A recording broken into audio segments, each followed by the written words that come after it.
ክቡራን ተመልካቾቻችን እንደምትሰነበታችሁ የሳምንታዊው የወቅታዊ ጉዳይ መርሃ ግብራችን ነው። በዛሬው የወቅታዊ ጉዳይ መርሃ ግብራችን ባሳለፍነው ሳምንት ውስጥ በተለያዩ የቤተ ክርስቲያኒቷ ከፍተኛ ትምህርት ተቋማት ላይ ተማሪዎች ወይም ደቀ መዛሙርት ተመርቀዋል። እሱን ትኩረት ያደረገ መርሃ ግብር ነው ይዘን የቀረብነው። እንድትከታተሉ እንጋብዛለን።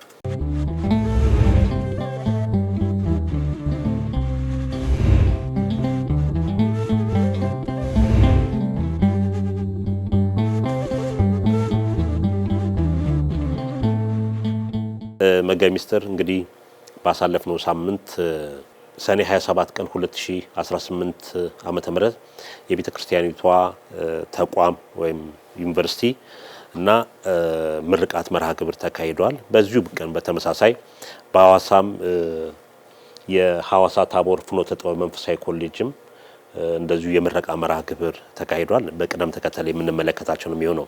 እንግዲህ የቅድስት ሥላሴ ዩኒቨርሲቲ ወደ ኋላ ሄደን አንዳንድ የታሪክ መዛግብት በምንመለከትበት ሰዓት በ1937 ዓመተ ምህረት ነው የትምህርት መርሃ ግብር የተጀመረው። በኋላ በ1953 ዓመተ ምህረት ወደ መንፈሳዊ ኮሌጅነት እንዳደገ የታሪክ መዛግብት ያስረዳሉ። እንግዲህ ከዛ ጀምሮ ያኔ በ1937 ሲጀምር በ250 ተማሪዎች እንደተጀመሩ ነው አንዳንድ ስለ ቅድስት ሥላሴ ዩኒቨርሲቲ የሚናገሩ መዛግብት የሚያስረዱት። እንግዲህ ዛሬ በ2018 ዓመተ ምህረት ደግሞ እንግዲህ ወደ 555 ደቀ መዛሙርት ከሰርተፊኬት እስከ ሁለተኛ ዲግሪ ድረስ ተመርቀዋል። እንግዲህ በእነዚህ በምርቃ ዙሪያ አንዳንድ ሀሳቦችን እንመለከታለን። በምረቃው መርሃ ግብር እንግዲህ ሁለታችንም መጋቢ ሚስጥርም እኔም ተገኝተን ነበር። እንደው እንዳጠቃላይ የምረቃ ፕሮግራሙን የዘንድሮን ከሌላ ዓመት እንዴት አዩት? ምን የተለየ ነገርም አስተውለናል? አመሰግናለሁ መምህር ጌታቸው። እንግዲህ በመጀመሪያ በቅድስት ሥላሴ መንፈሳዊ ዩኒቨርሲቲ ለምረቃ የበቁ ደቀ መዛሙርት በጣም በርካታ ናቸው። አጠቃላይ እንኳን ደስ ያላችሁ እንኳን አደረሳችሁ ለማለት ፈልጋለሁ። እንደተባለው እንግዲህ ይሄ መንፈሳዊ ዩኒቨርሲቲ ከተመሰረተ ወደ 82 ዓመታትን ያስቆጠረ በጣም አንጋፋ የቤተክርስቲያናችን ተቋም ነው። ቅድም እንደገለጽከው ብዙ ታሪኮች ያሉት ነው። በመሀልም እንደሚታወቀው በወታደራዊ መንግስት ተዘግቶ ቆይቷል። አገልግሎት እንዳይሰጥ ወይም ደግሞ ወደ አዲስ አበባ ዩኒቨርሲቲ ተቀላቅሎ መንፈሳዊ እንቅስቃሴው እንዲቋረጥ ተደርጓል። ነገር ግን ጊዜ ገቢር ለእግዚአብሔር የሥራ ጊዜ ስላለው በጊዜው ጊዜ በ1987 ዓመተ ምህረት በብፁዕ ወቅዱስ አቡነ ጳውሎስ ዶክተር ቀዳማዊ ፓትርያርክ ርዕሰ ሊቃነ ጳጳሳት ዘኢትዮጵያ ሊቀ ጳጳስ ዘአክሱም ወዕጨጌ ዘመንበረ ተክለ ሃይማኖት የዓለም አብያተ ክርስቲያናት ምክር ቤት ፕሬዝዳንት መልካም ፈቃድና ጥረት እንደገና ተከፍቶ እንደተባለው የመማር ማስተማር ሂደቱን የቀጠለ በጣም ዝነኛ ታሪካዊ ዩኒቨርሲቲ ነው። ያው ለብዙ ጊዜ ኮሌጅ እየተባለ ነው ሲጠራ የኖረው። ነገር ግን ከጊዜ በኋላ በ2012 ዓመተ ምህረት ዩኒቨርሲቲ ሆኖ ቀጥሏል። ያው ቀደም ሲል የውጭ ሀገር ምሁራንም ያስተምሩበት የነበረ ከህንድ፣ ከግሪክ፣ ከራሻ የሚመጡ የነገረ መለኮት የፍልስፍና መምህራን ፕሮፌሰሮች ጭምር ያስተምሩበት የነበረ ትልቅ የቤተ ክርስቲያናችን ተቋም ነው። ስለዚህ ያው እንደተገለጸው ባሳለፍነው ቅዳሜ ሰኔ 27 ቀን 2018 ዓመተ ምህረት ብፁዕ ወቅዱስ አባታችን አቡነ ማትያስ ቀዳማዊ ርዕሰ ሊቃነ ጳጳሳት ዘኢትዮጵያ ሊቀ ጳጳስ ዘአክሱም ወዕጨጌ ዘመንበረ ተክለ ሃይማኖት፣ ብፁዕ አቡነ ሳዊሮስ የጠቅላይ ቤተ ክህነት ዋና ስራ አስኪያጅ፣ የደቡብ ምዕራብ ሸዋና የሸገር አህጉረ ስብከት ሊቀ ጳጳስ ብፁዓን አበው ሊቃነ ጳጳሳት እንደዚሁም ደግሞ ክብርት ወይዘሮ አበባ አለበል የከፍተኛው ፍርድ ቤት ምክትል ፕሬዝዳንት በተገኙበት ሌሎችም የክብር እንግዶች በተገኙበት በታላቅ ድምቀት ስነ ስርዓት ተከብሯል። እንግዲህ በበዓሉም ላይ ሁላችንም ተገኝተን ስርዓቱን ተከታትለናል። በጣም የሚገርም ስርዓት ነበር ያረፈደው። መምህር ጌታቸው እንግዲህ ቅድም መጋቢ ምስጢር ወደ ኋላ በደርግ ዘመነ መንግስትም ኮሌጁ ተዘግቶ እንደነበረ ከ1967 እስከ 87 ተናግሯልና በተለይ እዛች ላይ አንዳንድ ሀሳቦች ልጨምርና ወደ ዛሬው እንመጣለን። እንግዲህ መጋቢ ምስጢር እንደገለጹት በተለይ በቅድስት ሥላሴ ዩኒቨርሲቲ በርካታ ምሁራን የወጡበት ነው። በቤተ ክርስቲያን ደግሞ ቅዱሳን ፓትርያርኮች ጀምሮ ብፁዓን አበው ሊቃነ ጳጳሳትም የተማሩበት እንደገናም እዛም ያስተማሩበት ቦታ እንደሆነ ይሄ የታሪክ መዛግብትም የሚጠቅሰው ነው፣ የሚታወቅ ነገር ነው። በተለይ ከትልልቅ ምሁራን በተለይ በሀገራችን ውስጥ አንቱ የተባሉ በሀገር ቤትም በትልልቅ ዩኒቨርሲቲ ያሉ የእነሱንም አንዳንድ ማስታወሻ ስንመለከት ነበር። ለምሳሌ እዚህ ትምህርት ቤት ቀደም ሲል ተምሮ የነበሩ እነ ፕሮፌሰር ታደሰ ታምራት፣ ፕሮፌሰር ስርግው ሀብለስላሴ፣ ዶክተር ገብረ ጻድቅ ደገፉ፣ ፕሮፌሰር ጌታቸው ኃይሌ፣ ዶክተር አምሳሉ አክሊሉ ይሄ መዝገበ ቃላት ዲክሽነሪውን ያዘጋጁት፣ ዶክተር እጓለ ገብረ ዮሐንስ የሚባሉ እሱንም ስለ ዘመናዊ ትምህርት መጽሐፍ የጻፉ እነ ረዳት ፕሮፌሰር ሉሌ መላኩ፣ እነ ዶክተር ሀዲስ የሻነው በተለይ እንደዚህ በባትሪ ተፈልገው እንኳን የማይገኙ ትልልቅ ምሁራን በሀገሪቱ በኢትዮጵያ ታሪክ ውስጥም ትልልቅ አሻራቸውን ያስቀመጡ ምሁራንን ያፈራ ትምህርት ቤት ነው። ቀድሞ ትምህርት ቤት ነው፣ በኋላ ኮሌጅ ነው። አሁን በዩኒቨርሲቲ ደረጃ አድጓልና እንግዲህ ከብፁዓን ሊቃነ ጳጳሳትም ብፁዕ አቡነ መልከጼዴቅ ብፁዕ ቅዱስ አቡነ ጳውሎስ ጀምሮ ብፁዕ አቡነ መልከጼዴቅ፣ ብፁዕ ተባባሪ ፕሮፌሰር ብፁዕ ዶክተር አቡነ ፊሊጶስም የዚሁ የቅድስት ሥላሴ ዩኒቨርሲቲዎች ናቸውና እንግዲህ ዩኒቨርሲቲው በዚህ በረጅም ዓመታቱ ለሀገርም የሚጠቅሙ ምሁራን አፍርቷል፣ ለቤተ ክርስቲያንም የሚጠቅሙ ታላላቅ ምሁራን ያፈራ ነው። ወደ ኋላ ሄደን ታሪኮቹ ስናይና አሁን እንደነዚህ ነው የመሰሉ ታላላቅ ምሁራን ምናልባት ቅድስት ሥላሴ ዩኒቨርሲቲ ገብቶ ሰው የተማረ ላይ መስል ይችላልና መሰረታቸው የወጡት ከዚህ ዩኒቨርሲቲ ነውና እንግዲህ ከዛን ጊዜ ጀምሮ ለሀገርም የሚጠቅሙ በተለያየ ዩኒቨርሲቲ ውስጥ የሚገኙ ትልልቅ ምሁራንን ያፈራ ዩኒቨርሲቲ ነው። ዛሬም እንግዲህ በያው የመማር ማስተማር ሂደት ከዘመን ወደ ዘመን እየጨመረ እያደገ መጥቶ የትምህርት አድማሱም ሰፍቶ ያው በርካታ ተማሪዎች እንደወጡበት ይታወቃልና ነው ይህንን ሀሳብ ለመጨመር ነው።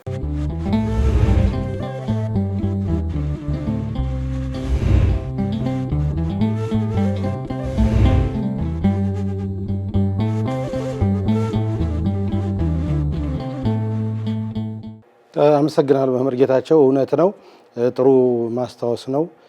እኔም ማስታውሳቸው በዚህ በታሪካችን የማይረሱት ብፁዕ አቡነ ጢሞቴዎስ ናቸው። ብፁዕ አቡነ ጢሞቴዎስ አሁን ካሉት ከብፁዕ አቡነ ፊልጶስ በፊት የኮሌጁን ኮሌጅ እየተባለ በሚጠራበት ወቅት ይመሩ የነበሩ ጠንካራ አባት ናቸው። በተለይ በእሳቸው ዘመን ደግሞ ምንድነው የተደረገው? በአጠቃላይ ይህን የምንመለከተው ከፓርላማ እስከ ወክማ ድረስ የሚደርሰውን ህንፃ ያስገነቡ ክትትል ያደረጉ ብፁዕ አቡነ ጢሞቴዎስ ናቸው። እንግዲህ ብፁዕ አባታችን አረፍተ ዘመን ገጥቷቸዋል እና ሊታወሱ የሚገባቸው አባት መሆናቸውን ለማስታወስ ነው። እንግዲህ ወደ ምረቃቱ መርሃ ግብር ስንመለስ የምረቃ መርሃ ግብሩ በጣም አስተማሪነት ያለው መርሃ ግብር ነበረ። እንግዲህ በዩኒቨርሲቲው ስርዓተ አስተምሮ መሰረት ትምህርታቸውን በማጠናቀቅ ለምረቃ የበቁ ደቀ መዛሙርት በርካታ ናቸው።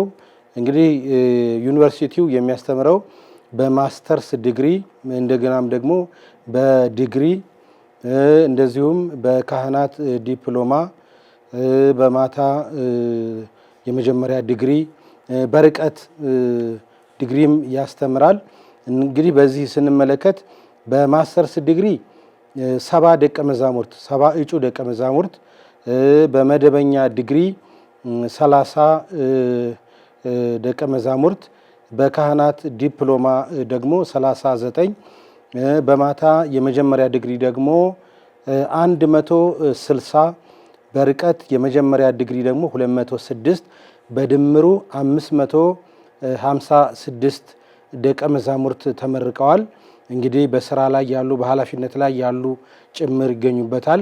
በኃላፊነት ላይ ከሚገኙት የአዲስ አበባ ሀገረ ስብከት ዋና ስራ አስኪያጅ መላከ ምሕረት አባ ገብረ መድኅን ንጉሴም እንግዲህ ይህንን ዘርፈ ብዙ ግዙፍ ስራ እየሰሩ በተጓዳኝ ደግሞ ትምህርታቸውን ተምረው እሳቸውም ለምረቃ በቅተዋል ማለት ነው።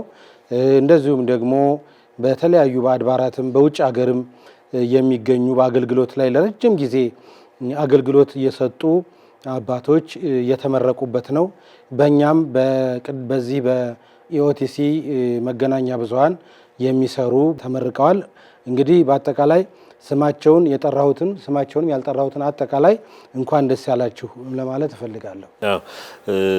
መጋቤ ምስጢር ሌላው ያልጠቀሱት እንግዲህ የቅድስት ሥላሴ ዩኒቨርሲቲ ልክ ነው የካህናት ዲፕሎማ የመጀመሪያ ዲግሪ፣ ሁለተኛ ዲግሪና ሶስተኛ ዲግሪም የዶክትሬት ትምህርታቸውን እየተማሩ ያሉ አሉ። በተለይ የሶስተኛ ዲግሪ የዶክትሬት ትምህርት የሚማሩ በመምህራን ደረጃ ያሉ ከውጭ ሀገር ዩኒቨርሲቲዎች ጋር ግንኙነት በመፍጠር ትምህርታቸውን እየተከታተሉ የሚገኙ ናቸው። ምናልባት ዘንድሮ የዶክትሬት ትምህርት አጠናቀው እየተመረቁ ባይኖርም ግን ትምህርቱ ተጀምሯልና ይህም በዩኒቨርሲቲው ታሪክ ለመጀመሪያ ጊዜ ነው የዶክትሬት ትምህርት የሚሰጠው።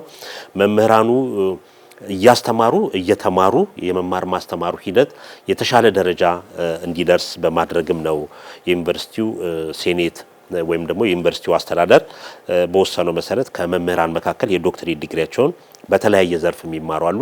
እንግዲህ እነዚህም ወደፊት ትምህርታቸውን ካጠናቀቁ በኋላ በተለይ ቅድስት ሥላሴ ዩኒቨርሲቲ ላይ በዩኒቨርሲቲው ለመጀመሪያ ጊዜ ከራሱ መምህራን የዶክትሬት ዲግሪ ተመራቂዎችን በማፍራት የመማር ማስተማሩ ካሁኑ የበለጠ ደግሞ ትልቅ ደረጃ እንዲደርስ ያደርጋሉ ተብሎ ተስፋ ይጣልበት ነው።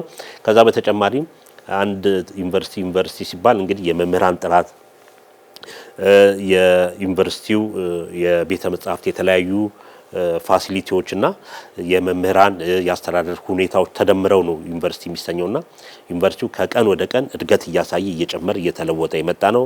እንግዲህ በተመራቂ ተማሪዎችም እንደተመለከተ ነው ከሌላው ጊዜ ቁጥሩም እየጨመረ ወደ ዩኒቨርሲቲ ገብቶ ለመማር የሚፈልግ ሰው በሙሉ ቁጥሩም እየጨመረ እንደመጣም ተመልክተናልና እንግዲህ በአዳራሽ ውስጥ ብዙ ነገር ነው ያስተዋልነው። አሁን በቀጣይ የምናነሳቸው ናቸው።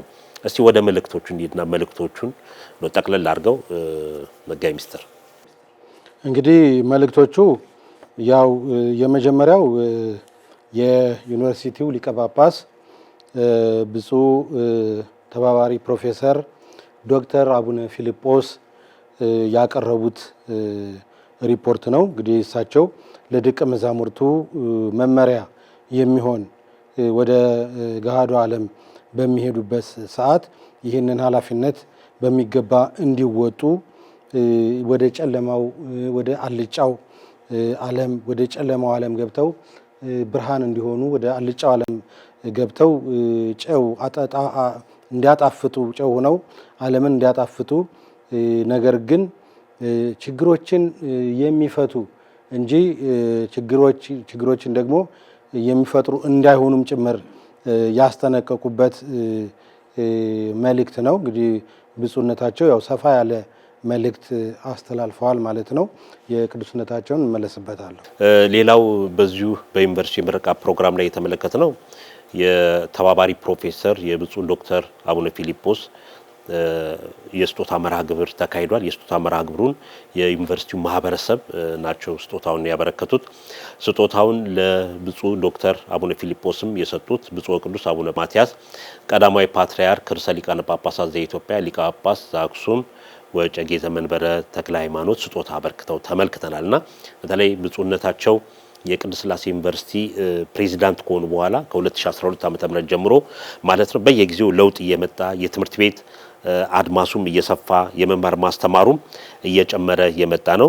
በብፁዕነታቸው የአመራር ዘመንም እንግዲህ ዩኒቨርሲቲው የዶክትሬት ዲግሪም እንደጀመረ እናስተውላለንና እንግዲህ የዩኒቨርሲቲው ማህበረሰብ ለብፁዕነታቸው የስጦታ መርሃ ግብር አበርክቷል። ይህም ሊመሰገን ሊበረታታ የሚገባው ለሌሎችም ራሱ እንደ አርያ የሚታይ ነው። ብዙ ጊዜ ትምህርት ከጵጵስናዊ ከሲመተ ጵጵስና በፊት ነው። ብፁዕነታቸው ግን እዚህ ከፍተኛ ኃላፊነት የጵጵስና ላይ ከተጠሩ በኋላ እዚህ እየሰሩ እያገለገሉ ትምህርታቸውንም በውጭ ሀገር እየተማሩ ለዚህ መብቃት ቀላል ነገር አይደለም። ለሌሎች ትምህርት በቃን ከዚህ በኋላ እንማርም ለሚሉ ራሱ አመላካች የሆነ ነውና በተለይ ይሄም ብዙዎች የሚያስተምር የሚያስመሰግን ዩኒቨርሲቲው ማህበረሰብ የሚያደርገው ተገቢ ነገር ነው። የብፁዕነታቸውም እንደዚህ በትምህርት ላይ ትምህርት ሁለተኛ ከትልቅ ኃላፊነት ኖሯቸው ጊዜያቸውን አብቃቅተው ለዚህ ማዕረግ መብቃትም ቀላል ነገር አይደለምና በዩኒቨርሲቲው እንግዲህ ይህንንም አስተውለናል። እውነት ነው መምህር ጌታቸው። እኔም ትንሽ ጨመር ማድረግ እፈልጋለሁኝ።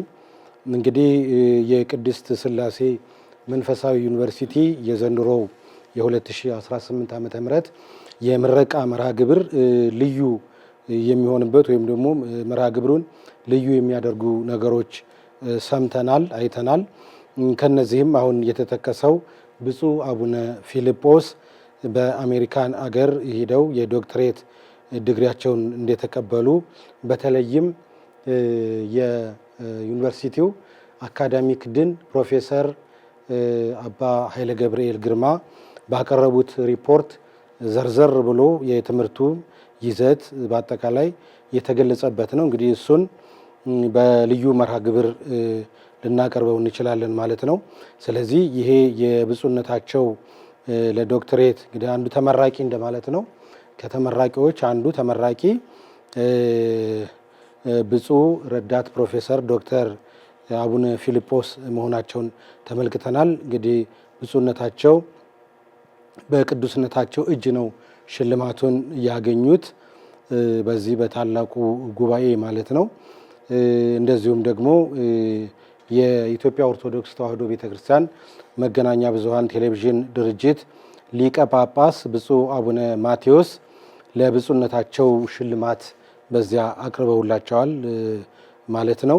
እንግዲህ ይሄ መርሃ ግብሩን የመረቃ መርሃ ግብሩን ልዩ ያደርገዋል። መምህር ጌታቸው ያው ብፁዕነታቸው የገቡት ወይም ደግሞ የዩኒቨርሲቲው ሊቀ ጳጳስ ዋና ፕሬዝዳንት ሁነው የተሾሙት በ2012 ዓመተ ምህረት ነው እና በብፁዕነታቸው ብዙ ስራዎች እንደተሰሩ በሪፖርት ሰምተናል። እንግዲህ ከነዚህ ዋና ዋና ስራዎች መካከል ሁለቱን ብንመለከት ዩኒቨርሲቲ የሚለው ማዕረግ በብፁዕነታቸው ዘመን የተሰጠ ነው። ከኮሌጅነት ወደ ዩኒቨርሲቲነት ከፍ ብሏል ማለት ነው። አንዳንድ ታሪኮችም ተመልክተናል፣ የተጻፉ ታሪኮች ማለት ነው።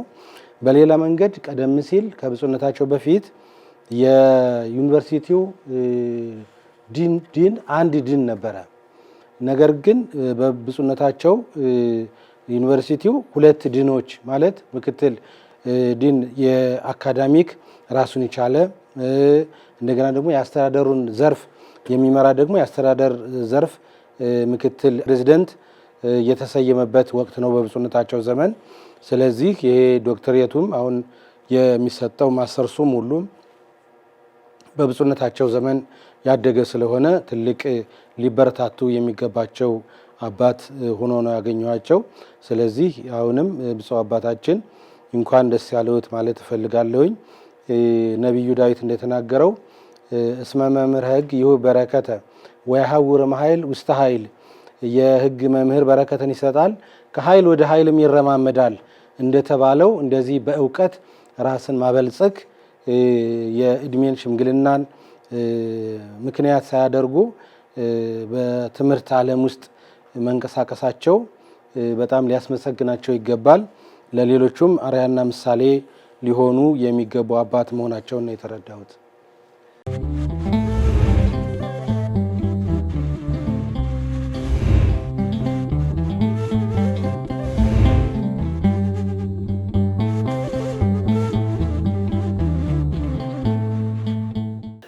እንግዲህ ሌላው ብፁዕ አቡነ ማርቆስ ያስተላለፉትና በመጨረሻም ቅዱስ ፓትርያርኩ ያስተላለፉት መልእክት ነው። እንደ ወደዛ ከመሄዳችን በፊት እዚሁ በአዳራሽ ውስጥ ሌላ እነዚህ ልዩ ተሸላሚዎችንም አይተናል። በተለይ በዩኒቨርሲቲ ውስጥ በመምህር መኮንን ወርቅነህ ለረጅም ዓመታት ቸርች ሂስትሪ ወይም የቤተ ክርስቲያን ታሪክ ትምህርት ማስተማር ከዛ በተጨማሪ ከዚህ ከቀኖና ጋር ተያይዞ በርካታ ትምህርት የሚያስተምሩ መምህር ናቸው። ያው ረዳት ፕሮፌሰር ባለፈው ሴኔቱ ሰጥቷቸዋል። ረዳት ፕሮፌሰር መኮንን ወርቅነህም እንዲሁ በአገልግሎታቸው በትምህርት ዝግጅታቸውም ታይቶ ለሳቸውም እውቅና ሽልማት እንደተበረከተላቸው አይተናል። ከዛም ከአካዳሚክሱ ወጣ ብሎ ደግሞ በተለይ በጸጥታ በጥበቃ ዩኒቨርሲቲው ላይ በጥበቃ ለረጅም ዓመታት ያገለገሉ የጥበቃ ሰራተኛም እንደዚሁ የረጅም ዓመት ይሄ የአገልግሎት የህይወት አገልግሎት በሚል እሳቸውም ስጦታ ተበርክቶላቸዋልና እንግዲህ እንደነዚህ አይነት ነገሮች ስጦታ መበርከተው በመምህራን ዘርፍ በደንብ ረጅም ዓመት ላገለገሉ ጥሩ ላስተማሩ ዩኒቨርሲቲው ደግሞ ውጤት እንዲያመጣ እያደረጉ ላሉ መምህራንም እንደዚህ እየታዩ ሽልማት መሰጠቱም ተገቢ ነው። ሌሎቹን ያበረታታል፣ ያነሳሳል። ሁለተኛ ለሌሎቹም ዩኒቨርሲቲዎችና ኮሌጆች እንዳሪያ የሚታይ ነገር ነውና ዩኒቨርሲቲው እዚህ ላይ መምህር መኮንን ረዳት ፕሮፌሰር መምህር መኮንንም እንዲህ የስጦታ ወይም ሽልማት ፕሮግራም መሰጠቱ በጣም ትልቅ ነገር ነው። በጥበቃ ስራ ላሉትም ከመምህር ከአካዳሚክሱ ውጪ በጥበቃ ስራ ላሉትም ደግሞ በዩኒቨርሲቲው ላይ ለረጅም ዓመት በማገልገላቸው ለሳቸው እንደዚሁ የስጦታ የረጅም ዓመት የአገልግሎት የህይወት አገልግሎት ስጦታ ተበርክቷል። ይሄም ሊበረታታ የሚገባ ነው። ምን ጊዜ ለአንድ ዩኒቨርሲቲ ትልቁ ነገር መምህራኑ፣ አስተዳደር ሰራተኞቹ፣ በጽዳት ሙያ የሚያገለግሉት፣ በጥበቃ ሙያ የሚያገለግሉት በሙሉ ለዛ ተቋም አንድ ሰራተኛ ናቸው። ተቋሙ እንዲያድግ ሲደረግ ከላይ አስተዳደሩ ተቋሙን እያሳደገን ሲል በተለያዩ ዘርፍ ያሉ ሰራተኞች የነዚህ ሁሉ ውህደት አንድነት ሲኖር ነውና በተለይ በጥበቃ ስራ ላይ ለተሰማሩት ለሳቸውም እንደዚህ እውቅና ሽልማት መሰጠቱ ይሄም በጣም ትልቅ ነገር ነው። ሌሎቹን ሊያበረታታ የሚገባ ነው። ዩኒቨርሲቲው ከመምህራን ከአካዳሚክሱ ወይም ደግሞ ከአስተዳደር ስራ ውጪም ሌሎቹንም የሚመለከት የሚከታተል ልፋታቸውን ድካማቸውን ከንቱ የማያስቀር መሆኑን ማሳየት ነውና በተለይ እነዚህ ሁለት ስጦታዎች ለአካዳሚክሱም በዚህ በአስተዳደር በኩልም በጥበቃ ስራ ላሉትም መሰጠቱ ሊበረታታ እንደ አርአያነት ሊጠቀስም መሆኑን አስተውያለሁ እኔ። ይሄ በጣም የሚበረታታ ነገር ነው። ስጦታ ብቻ ሳይሆን ብለን ልንጠቅሰው የምንችለው እውቅና የረጅም ጊዜ አገልግሎታቸው ዋጋ እውቅና በታላቁ ጉባኤ መሰጠቱ በጣም የሚገርም ነው። በተለይ ረዳት ፕሮፌሰር መምህር መኮንን ህይወት ታሪካቸው የትምህርት ዝግጅታቸው የአገልግሎት ሁኔታ በሪፖርት ቀርቦ የተመለከተ ነውና ይሄ በእውነት ትልቅ ነው። ያው እግዚአብሔር ዋጋን እንደሚሰጥ ያው እናውቃለን። በምድርም ደግሞ የሚሰራ ሰው የሚደክም ሰው ዋጋው አይቀርም ማለት ነው። ይህንን በጥሩ ሁኔታ ነው የተመለከትነው። እንግዲህ በዚህ መርሃ ግብር ላይ መምህር በጣም ብዙ በፕሮግራሞች አስተማሪነት ያላቸው ፕሮግራሞች ተካሂደዋል። መጨረሻም ደቀ መዛሙርቱ እነዚህ ወደ 555 የሚደርሱ ደቀ መዛሙርት ለቤተክርስቲያናችን ያው ትልቅ ግብረ ኃይል ናቸው። ትልቅ የወንጌል ሰራዊት ናቸው። በእርግጥ በመሀልም እየተንጠባጠበ የሚቀር ወደ ኋላ የሚመለስም ይኖራል። ነገር ግን በአጠቃላይ አገልግሎታቸውን በአንቀጸ ሃይማኖት የተደነገገውን ዶግማ፣ ቀኖና፣ ትውፊት እሱን ጠብቀው ለማገልገል ቃለ መሐላ በቅዱስ አባታችንና በብፁዓን አባቶች ፊት ቃለ መሐላ ሲፈጽሙም ተመልክተናል። እንግዲህ በዚህ ፕሮግራም ላይ ደግሞ ያው ብፁዕ አቡነ ማርቆስ የስብከተ ወንጌልና ሐዋርያዊ ተልእኮ መምሪያ ሊቀ ጳጳስ አባታዊ ትምህርት ሰጥተዋል። እንግዲህ ብፁዕነታቸው የሚሰጡት ትምህርት በጣም እያዝናና የሚሰርጽ ነው በአእምሮ ውስጥና ብፁዕነታቸው ለተመራቂ ደቀ መዛሙርት ትምህርት ሰጥተዋል በዚህ መርሃ ግብር ላይ ማለት ነው። ብፁዕነታቸው እንግዲህ ባስተላለፉት የወንጌል ትምህርት ቤተ ክርስቲያን እድለኛ ናት፣ እድለኛ መሆኗን ገልጸዋል። ምክንያቱም የሁሉ ሰራዊት የሁሉ የወንጌል ኃይል መመረቁ ቤተክርስቲያንን እድለኛ ያደርጋታል። እንደዚሁም ደግሞ በአባቶች ፈንታ ልጆች መተካታቸውም ይሄም ደግሞ ትልቅ በረከት ነው፣ ትልቅ ዋጋ ነው እና የአባቶችን ኃላፊነት ልጆች መረከባቸው ይሄ እንደሚያስደስት ነው ብፁዕነታቸው የገለጹት።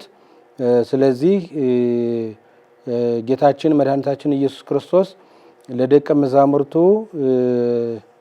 ያው በሰጠው ትምህርት መሰረት ከነሱ በፊት የነበሩ ነቢያት ሐዋርያት ብዙ መከራ እንደተቀበሉም እንደገና ደግሞ በጨለማው ዓለም ገብተው ጨለማውን ዓለም ያበሩ አልጫውን ዓለም ያጣፈጡ እንዲሆኑና እነዚህም ደቀ መዛሙርት መልካም ነገር ብቻ አይደለም የሚጠብቃቸው ፈተናዎችም ሊጠብቋቸው እንደሚችሉ በአጽንኦት ነው የገለጹላቸው ማለት ነው። እንግዲህ ወደ ቅዱስ አባታችን ደግሞ እመለሳለሁ። እንግዲህ ሌላው ከዚህ ከተመራቂ ተማሪዎችም ያስተዋልነው ነገር እንግዲህ የቅድስት ሥላሴ ዩኒቨርሲቲ የመማር ማስተማሩ የትምህርት አድማሱ መስፋቱ በተለይ ከሰሜን አሜሪካ በኦንላይን ተምሮ የተመረቁ ደቀ መዛሙርትንም አይተናል። ይህም ቃለ መጠይቅም አድርጌላቸው ነበርና በተለይ በፊት አዲስ አበባ ኢትዮጵያ በነበርኩበት ሰዓት የቅድስት ሥላሴ ዩኒቨርሲቲ ለመማር እድል አልገጠመኝም ነበር። በተለያዩ በስብከተ ወንጌል በአገልግሎት ተወጣት ነበር። በውጭ ሀገር ከሄድኩ በኋላ ግን ከቅድስት ሥላሴ ዩኒቨርሲቲ ጋር በኦንላይን ቨርቹዋል በሚባለው የተላላኩ ተምረው በዲግሪ በከፍተኛ ማዕረግ የተመረቁ ከሰሜን አሜሪካ የመጡ አስተውለናል። እንግዲህ ይሄ ምንድነው የሚያሳየው? የቅድስት ሥላሴ ዩኒቨርሲቲ የትምህርት ማስተማር ሂደቱ እንዲህ በቦታ ብቻ የተወሰነ አይደለም።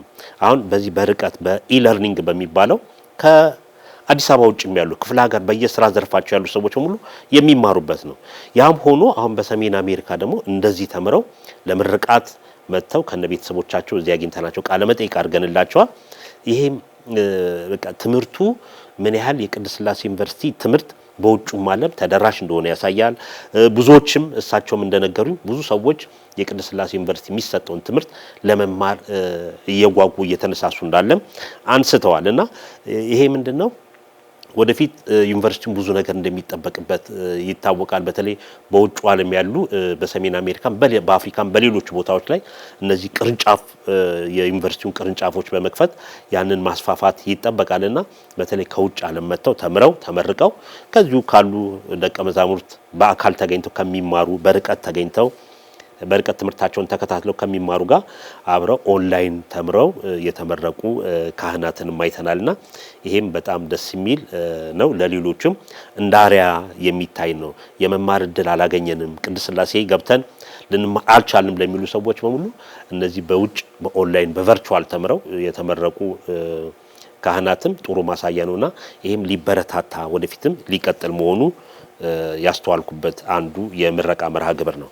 እውነት ነው መምህር ጌታቸው። እንግዲህ ወደ ማጠቃለያው ከመሄዳችን በፊት የብፁዕ ወቅዱስ አባታችን አቡነ ማትያስ ቀዳማዊ ፓትርያርክ ርዕሰ ሊቃነ ጳጳሳት ዘኢትዮጵያ ሊቀ ጳጳስ ዘአክሱም ወእጨጌ ዘመንበረ ተክለ ሃይማኖት መጨረሻ ላይ አባታዊ ትምህርት ሰጥተዋል። ቅዱስነታቸው እንግዲህ ቅዱስነታቸው በሰጡት አባታዊ ትምህርት የትምህርታቸው መነሻ ያደረጉት ሂዱና ሕዝቦችን ሁሉ በአብ በወልድና በመንፈስ ቅዱስም እያጠመቃችኋቸው ደቀ መዛሙርት አድርጓቸው ያዘዝኳቸውንም ሁሉ እንዲጠብቁ አስተምሯቸው እኔም እስከ ዓለም ፍጻሜ ድረስ ከእናንተ ጋር ነኝ ተብሎ በማቴዎስ ወንጌል ምዕራፍ 28 ላይ የተጻፈውን ቃል ቅዱስ አባታችን ለትምህርታቸው መነሻ አድርገው ተገቢ የሆነ መልእክት ነው ያስተላለፉት።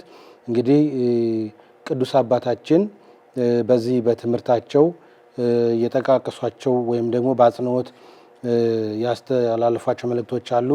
ያው ተግተው እንዲያስተምሩ እነዚህ ተመራቂ ደቀ መዛሙርት ይህን የተቀበሉትን አደራ በትጋት እንዲያስተምሩ ነው መልእክታቸውን ያስተላለፉት። እንግዲህ ቅዱስ አባታችን በዚህ በመልእክታቸው የሰው ልጅ አዋቂ ሆኖ መፈጠሩን ጠቅሰዋል። ነገር ግን አልፎ አልፎ ደግሞ ይሄ የሰው ልጅ አዋቂነቱን ትቶ ወደ እንስሳነት ሰብሰ ዘክቡር ውእቱ እያእመረ ወኮነ ከመ እንስሳ ዘአልቦ ልብ ወተመሰሎሙ የሚለውን የዳዊትን ቃል በመጥቀስ እንደ እንስሳ የሚያስብ ትውልድም መኖሩን ቅዱስነታቸው ተናግረዋል ማለት ነው።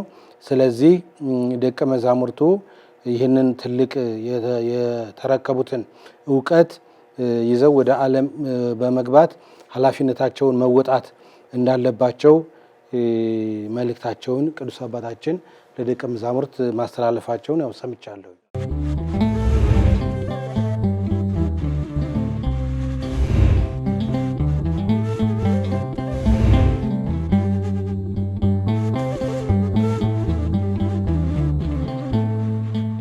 እንግዲህ ካለን ሰዓት አንጻር ሁሉንም ብንዳስሰው ጥሩ ነበር። ያልነካካናቸው ያላየናቸውም ነገሮች ይኖራሉ። ግን እንዳጠቃላይ የዩኒቨርሲቲው ፕሬዝዳንት፣ የዩኒቨርሲቲው አካዳሚክ ምክትል ፕሬዝዳንት ብፁዕ አቡነ ማርቆስም ቅዱስነታቸውም ያስተላለፉት ተማሪዎቹ አሁን ከዚህ በኋላ ተመረቅን ብሎ መውጣት ወይም ደግሞ መመረቅ ብቻ አይደለም፣ ስራ ይጠብቃቸዋል። ወጥተው ማስተማር አለባቸው። ስብከተ ወንጌል ደግሞ አስተምሩን አጥምቁን እያሉ በየጠረፋማ አካባቢ ያሉ በርካታ ኢትዮጵያውያን ወገኖቻችን አሉ። ከኢትዮጵያ ውጭም በአፍሪካ ውስጥም በሌላም ብዙ የኢትዮጵያ ኦርቶዶክስ ተዋሕዶ ቤተክርስቲያንን በተለይ ቴዎሎጂውን ተምረው የወጡትን የሚጠብቁ አሉና መምህራን ከዚህ ወጡ ከተማ ቦታ ብቻ ነው ሳይባል በጊዜም ሳይወሰኑ በተለያየ ቦታዎች በመሄድ ማስተማር ተተኪዎችን ማፍራት ይገባልና እንግዲህ 555 ተማሪ ደቀ መዛሙርት ማስመረቅ ቀላል ነገር አይደለም። ይሄ ሁሉ በየተሰማራበት ቦታ ብዙ ስራ መስራት የሚችሉ መሆኑን ትኩረት ተደርጎ ነው መልእክቶቹ በአጠቃላይ የተላለፉትና እንግዲህ መልካም የአገልግሎት ዘመን ይሁንላችሁ እያልን በተለይ የተማሩትን ማስተማር ማሳየት በጠረፋማ አካባቢ ቤተክርስቲያን ላይ ስብከተ ወንጌል እንዲስፋፋ ተደራሽ ማድረግ ከሁሉም መምህራን የሚጠበቅ ነው። እውነት ነው መምህር ጌታቸው። እንግዲህ እንደማጠቃለያ አንድ የሚሰማኝን ሀሳብ መግለጽ እፈልጋለሁ። በመጀመሪያ አሁን እንደተገለጸው በደቀ መዛሙርቱ በተመራቂ ደቀ መዛሙርት ዙሪያ ነው። ያው እንግዲህ እነዚህ ደቀ መዛሙርት አብዛኛዎቹ በስራ ላይ ያሉ ናቸው። በውጭም ዓለም በሀገር ውስጥም በልቅናም በስብከተ ወንጌልም በተለያየ የስራ ኃላፊነትም ላይ ያሉ ናቸው። እነሱ እንግዲህ በተሻለ ሁኔታ ኃላፊነታቸውን ደግሞ ጨምረው ኃላፊነት እውቀት ሲጨመር ኃላፊነትም ስለሚጨመር በትጋት እንዲሰሩ ማሳሰብ ነው የምፈልገው። በተለይ ደግሞ ወደ ስራው ዓለም ያልተሰማሩት አሁን እንደተገለጸው ብዙ ጊዜ በተለያዩ ኮሌጆች የሚማሩ ደቀ መዛሙርት አዲስ አበባ ብቻ ነው መኖር የሚፈልጉት። ነገር ግን በገጠሪቱ ያለችው ቤተክርስቲያን በገጠሩ ያለው ምእመናን በጣም በርካታ ስለሆነ ወደዛ ለመሄድ እንግዲህ ብዙ ፈተናዎች አሉ። አቀበት አለ፣ ቁልቁለት አለ፣ መራብ መጠማት ፈተናዎች ይበዛሉ። ቢበዙም መጀመሪያ ሰርቪስ መስጠት ያለባቸው በገጠሪቱ ሀገራችን ነው። ጌታችን መድኃኒታችን ኢየሱስ ክርስቶስ ደቀ መዛሙርቱንም ወደ ዓለም ሲልካቸው ሁሩ ወመሃሩ እስከ አጽናፈ ዓለም እስከ ምድር ዳርቻ ድረስ ሄዳቸው አስተምሩ ነው ያላቸው እንጂ በኢየሩሳሌም ብቻ እንዲቀመጡ አይደለም ያደረጋቸው። እንደውም በታሪክ ስንረዳ በኢየሩሳሌም የቀረው ያዕቆብ ኤጲስቆጶስ ያዕቆብ ነው። ያዕቆብም የእግረ በሽተኛ ስለነበረ በዛ ምክንያት ነው። ሌሎቹ ግን በሩቅ ሀገር እየሄዱ ወንጌልን የሰበኩትና እነዚህ ተመራቂዎችም በየተመደቡበት አህጉረ ስብከት ሄደው አገልግሎት መስጠት አለባቸው ማለት ነው። አንዳንዶቹ ደግሞ የቤተክርስቲያን እንጀራ ከበሉ በኋላ ወደ ሌላ ስራ ትምህርቱን እውቀቱን ይዘው ዲግሪውን ዲፕሎማውን ይዘው ወደ ሌላ ፊልድ ወይም መስክ የሚሰማሩም አሉ። ይሄም ደግሞ የቤተክርስቲያን ውለታ እንደ መዘንጋት ስለሚቆጠር በተመራቂ ደቀ መዛሙርት እነዚህ ነገሮች ይጠበቃሉ። ምናልባት የሚጨምርበት ካለ ጨምርበታለህ። ወደ ዩኒቨርሲቲውም ትንሽ ሀሳብ ይኖረኛል። ያው እንግዲህ መጨረሻ ላይ ማጠቃለያውን ለሁሉም አንዳንድ ሀሳቦች እንሰጣለን። እንግዲህ በዚሁ ቀን ሰኔ 27 2018ም በዚህ ሐዋሳም ታቦር ፍኖተ ጥበብ መንፈሳዊ ኮሌጅ እዛም ደቀ መዛሙርት ተመርቀዋል። እነሱንም ትንሽ እንመልከትና ማጠቃለያውን በጋራ አንድ ላይ እንሰጣለን። እውነት ነው። እንግዲያስ ወደዛ ከመሄዳችን በፊት መምህር የቅድስት ሥላሴ ዩኒቨርሲቲን እንግዲህ አብዛኛውን ምስጋና ነው ያመሰገን ነው። የሚበረታታውን ነገር የተመለከትነውን ነገር ነው ያንጸባረቅነው የመሰከርነው። ነገር ግን ይሄ ዩኒቨርሲቲ ፍጹም እንዲሆን የዩኒቨርሲቲን ማዕረግ ወይም ደግሞ የዩኒቨርሲቲን አቅም ይዞ መንቀሳቀስ ይኖርበታል ማለት ነው። ያው ቀደም ሲል በታሪክ እንደምንረዳው የቅድስት ሥላሴ ዩኒቨርሲቲን ለዩኒቨርሲቲነት ያበቃው ለታላቅነት ያበቃው ከአዲስ አበባ ዩኒቨርሲቲ ጋር በንጉሱም ዘመን አብሮ ተቀላቅሎ የልምድ ልውውጥ ቅድም እንደተጠቀሰውም ደግሞ ከዛም የሚመጡ ምሁራንም ያስተምሩበት የነበረ ዩኒቨርሲቲ ነው። ስለዚህ አሁን ወደፊት በእነዚህ ታላላቅ ማዕረጎች የሚመረቁ ደቀ መዛሙርት መምህራን ከአዲስ አበባ ዩኒቨርሲቲ ጋር በመቀናጀት እውቀታቸውን በማሻሻል ሐጺን ለሐጺን ይትባልሁ ይላል። ብረት ለብረት ሲሳሳሉ ስለት ይወጣቸዋልና ሁልጊዜ እውቀታቸውን እያበለጸጉ እያሳደጉ የመማር ማስተማር ስራው ጥራት እንዲኖረውና ልክ ለዩኒቨርሲቲ የሚገባው ነገር ሁሉ እንዲሟላ እዚህ ላይ ለማሳሰብ ፈልጋለሁኝ።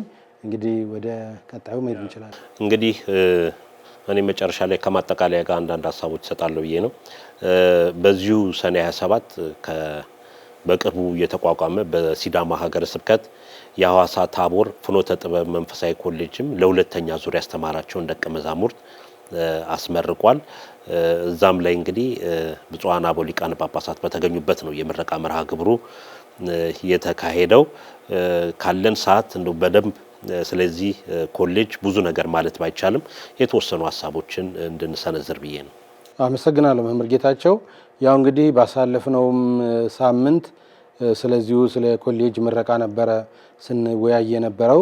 አሁንም ደግሞ በሰኔ 27 ቀን 2018 ዓመተ ምህረት ከዚህ ከታላቁ ዩኒቨርሲቲ ጎን ለጎን የምረቃ መርሃ ግብር ያካሄደው በሲዳማ ሀገረ ስብከት ስር የሚገኘው የሐዋሳ ታቦር ፍኖተ ጥበብ መንፈሳዊ ኮሌጅ እሱም አስመርቋል ማለት ነው። በዚሁ ዕለት እንግዲህ የኮሌጅ ቀደም ሲል ለበርካታ ዘመን የካህናት ማሰልጠኛ ሆኖ በርካታ ካህናትን ሲያሰለጥን የነበረ ነው። ነገር ግን ወደ ኮሌጅነት ያደገው በብፁዕ አቡነ ዮሴፍ የሀገረ ስብከቱ ሊቀ ጳጳስ ጥረትና በቅዱስ ሲኖዶስ መልካም ፈቃድ ነው። ምናልባት አሁን ሁለተኛ ዙር ነው። ሁለተኛ ዙር አስመርቋል። ብፁዓን አባቶችም በዚህ ምረቃ ላይ ተገኝተዋል። እንግዲህ በዚህ በሁለተኛ ዙር ያስመረቃቸው ደቀ መዛሙርት በ3 ዓመት የትምህርት ዘመን ማለት ነው በዲፕሎማ መርሃ ግብር ያስመረቀው። ብዛታቸው ወደ 77 የሚሆኑ ደቀ መዛሙርት ናቸው። ከነዚህ መካከል ወደ 6ቱ ሴቶች እህቶቻችን እንደሆኑ ተመልክተናል። እንግዲህ ሴቶች እህቶቻችን በሁሉም ኮሌጆች እየሰለጠኑ እየተመረቁ ነው። ስለዚህ ይሄ ደግሞ በጣም የሚበረታታ ነገር ስለሆነ እንግዲህ ኮሌጁ ያው ወጣኒ ወይም ደግሞ ገና ስለሆነ በእግሩ ወይም በእግሮቹ እንዲቆም ያስፈልጋው ድጋፍ ከሚመለከተው ሁሉ ያስፈልገዋል ብዬ አስባለሁ።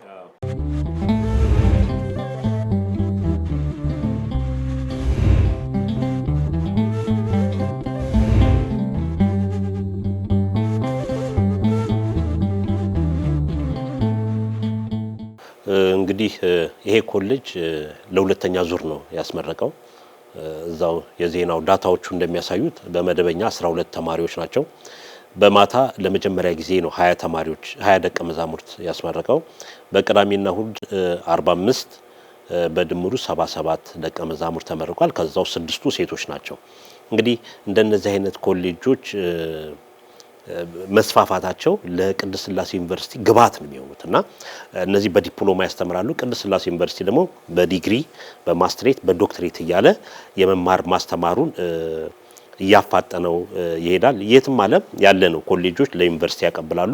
ዩኒቨርሲቲ ደግሞ እንደየትምህርት ስጦታቸው እንደየዲፓርትመንት እንደሚፈልጉት ትምህርቱ እየተሰጠ ይሄዳል። እንግዲህ ይሄ ወርሃ ክረምት በምንመለከትበት ሰዓት በተለያየ ቦታ ባለፉትም እንዳነሳነው ደቀ መዛሙርት እየተመረቁ ናቸው። እነዚህ ተመርቀው የሚወጡት ብዙ ስራ ነው የሚጠብቃቸው።